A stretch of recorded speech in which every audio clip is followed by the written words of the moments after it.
ఇప్పటికీ ఈ భూమిపై బ్రతికున్న డైనోసార్ పిల్లల్ని మీరు ఎప్పుడైనా చూసారా? ఇవే కాదు, ఇలాంటి వింత యానిమల్స్ ఈ వీడియోలో ఇంకా చాలానే ఉన్నాయి. లేట్ చేయకుండా టాపిక్ లోకి వెళ్లే ముందు ఈ వీడియోకి ఒక లైక్ చేసి మన విరించి ఫ్యాక్ట్స్ యూట్యూబ్ ఛానల్ ని ఇప్పుడే సబ్స్క్రైబ్ చేసుకోండి. కొయిటీ డైనోసార్లు అంతరించిపోయాయని ఎవరు చెప్పారు? నిజంగానే అవి అంతరించిపోతే మరి ఇప్పుడు మనం చూస్తున్న ఈ డైనోసార్ పిల్లలు ఎక్కడి నుంచి వచ్చాయి? South America, Central America, Mexico, Brazil, Costa Rica and అర్జెంటీనాలో కూడా ఈ డైనోసార్ పిల్లలు మనకి ఎక్కువగా కనిపిస్తుంటాయి. నిజానికి ఇది ఒక చిన్న మ్యామెల్, కానీ దీని పొడవాటి తోకని నిటారుగా పెట్టి నడుస్తూ ఉండటం వల్ల ఈ వాకింగ్ ని రివర్స్ లో చూస్తే అచ్చం ఆ విజువల్ మనకి డైనోసార్ పిల్లలు వెళ్తున్నట్లుగానే కనిపిస్తుంది. సుమారు 14 సంవత్సరాల వరకు బ్రతికే ఈ మ్యామెల్స్ ఎక్కువగా ఫ్రూట్స్ ని, ఇన్సెక్ట్స్ ని, ఎగ్స్ ని, ఫ్రాక్స్ ని ఇంకా చిన్న లిజర్డ్స్ ని కూడా తింటూ బ్రతుకుతుంటాయి. దీనికున్న సూపర్ పవర్ ఏంటంటే ఇది విత్ ఇన్ సెకండ్స్ లో ఈ చెట్లని చాలా ఈజీగా ఎక్కేస్తుంది. అలానే దీనికి పవర్ఫుల్ స్మెల్ సెన్స్ ఉండటం వల్ల ఈ నేలలో దాక్కుని ఉన్న ఇన్సెక్ట్స్ ని కూడా కనిపెట్టి చంపి తినేస్తుంది. ఇవి ఎక్కువగా గుంపులుగా బ్రతకటానికి ఇష్టపడుతుంటాయి. మామూలుగా ఇవి మనుషులపై దాడి చేయవు, కానీ వాటిని విసిగించినా లేదా బాధ పెట్టినా ఏ మాత్రం ఆలోచించకుండా వాటి బలమైన పళ్ళతో మనపై కూడా దాడి చేసేస్తాయి. అలానే ఇవి ఫ్రూట్స్ ని తింటూ వాటి సీడ్స్ ని ఈ అడవుల్లో స్ప్రెడ్ చేసి ఈ అడవులు ఇంకా ఎక్కువగా పెరగటానికి ఈ ప్రకృతికి కూడా చాలా సాయం చేస్తున్నాయి. ఫ్రెండ్స్, క్యూట్ గా కనిపించే ఈ డైనోసార్ పిల్లలు మీకు నిజంగానే నచ్చితే కామెంట్ సెక్షన్ లో క్యూట్ అని కామెంట్ చేయండి. అడ్వర్ చూస్తానికి పందిమూతులా కనిపిస్తూ ఇంకా 30 సెంటీమీటర్ల పొడవు వరకు నాలుక ఉన్న ఈ మ్యామెల్కి ఏదైనా ప్రమాదం అనిపిస్తే అది వెంటనే విత్ ఇన్ సెకండ్స్ లో ఈ నేలలో త్రవ్విన బొరియలోకి వెళ్లి దాక్కోగలుగుతుంది. నిజానికి అది మనకి ఒక మ్యాజిక్ లా అనిపిస్తుంది, ఎందుకంటే అది అంత లైటింగ్ స్పీడ్ తో తన ప్రాణాలని కాపాడుకుంటుంది. దూరం నుంచి చూసినప్పుడు ఇది ర్యాబిట్ లాగా, పిగ్ లాగా ఇంకా బేబీ కంగారోలా కూడా కనిపిస్తుంది. సుమారు 60 కేజీల బరువు వరకు పెరిగే ఈ మ్యామెల్ దానికున్న పొడవాటి స్టిక్కీ టంగుతో ఒక వాక్యూమ్ క్లీనర్ లాగా లాగేస్తూ ఈ చెదపురుగుల్ని, చీమల్ని తింటూ బ్రతుకుతుంది. దీని ప్రధాన ఆహారం కూడా ఇదే. కేవలం ఒక్క రాత్రిలోనే కొన్ని వేల చెదపురుగుల్ని, చీమల్ని ఇది తినేయగలుగుతుంది. దీనికి పుట్టే పిల్లలకి మొదట్లో ఫర్ అనేది లేకుండా పుడుతూ చూడటానికి మనకు చాలా వింతగా కనిపిస్తుంది. 3 నెలల వరకు దాని బాడీ ఇలానే ఉంటుంది. తర్వాత మెల్లగా హెయిర్ అనేది గ్రో అవుతూ చివరికి 6 నెలల్లో అది పూర్తిగా అడల్ట్ గా మారిపోతుంది. ఇది ఇంత వింతగా కనిపించటం వల్లే వీటిని చాలా మంది జూలో కూడా పెంచుతుంటారు. ఆఫ్రికా దేశంలో ఎక్కువగా కనిపించే ఈ మ్యామెల్స్ కు ఉన్న ప్రధాన శత్రువులు వచ్చేసి సింహం, చిరుతపులి, అలానే ఈ హైనాస్. మామూలుగా ఇది వీటి చేతికి అంత ఈజీగా దొరకదు. దీని టైం బాగోకపోతే మాత్రం వీటికి ఆహారంగా అయిపోతుంది. ఇది మనుషులపై అగ్రెసివ్ ఉండే మ్యామెల్ కాదు, కానీ దీన్ని ఇబ్బంది పెడితే మాత్రం దానికున్న బలమైన గోర్లతో మనల్ని కూడా గాయపరిచేస్తుంది. ఈ మ్యామెల్స్ చాలా స్పీడ్ గా ఈ నేలలో ఈ బొరియాల్ని త్రవేయగలుగుతాయి. కొన్నాళ్ల తర్వాత ఇది ఆ ప్లేస్ ని ఖాళీ చేశాక ఆ బొరియాల్ని వేరే యానిమల్స్ వాటి ఇల్లుగా ఉపయోగించుకుంటాయి. అంటే ఇది ఈ అడవిలో అండర్ గ్రౌండ్ ఆర్కిటెక్ట్ లాగా పనిచేస్తుంది. టిబెటన్ ఫాక్ ఈ యానిమల్ చూడటానికి ఒక కార్టూన్ యానిమల్ లాగా లేదా ఇంటర్నెట్ మీమ్ లాగా కనిపిస్తుంది.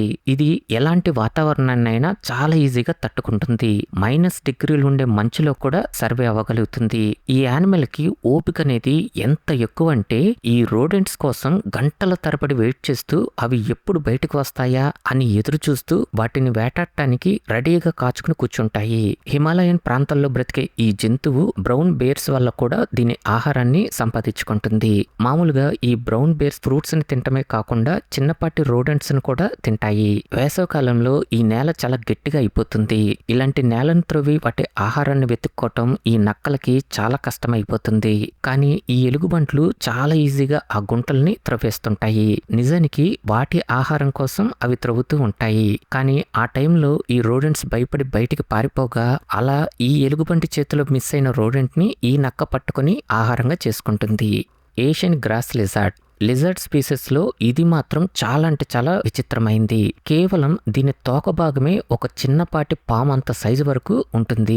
సుమారు 30 సెంటీమీటర్ల వరకు పెరిగే ఈ లిజర్డ్ ప్రధానంగా చీమల్ని, స్పైడర్స్ ని ఇంకా చిన్నపాటి ఇన్సెక్ట్స్ ని తింటూ బ్రతుకుతుంది.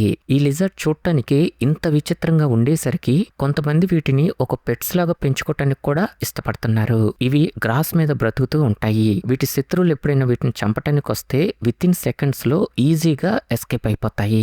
ఏషియన్ కంట్రీస్ లో ఎక్కువగా బ్రతికే ఈ లిజర్డ్స్ కున్న ప్రధాన శత్రువులు పక్షులు. ఈ పక్షులు ఎప్పుడైనా వీటిపై దాడి చేయడానికి వస్తే దాని తోక భాగాన్ని విడిచిపెట్టేసి అక్కడి నుంచి పారిపోతుంది. తర్వాత దాని తోక భాగం కొన్ని నెలల్లోనే వచ్చేస్తుంది.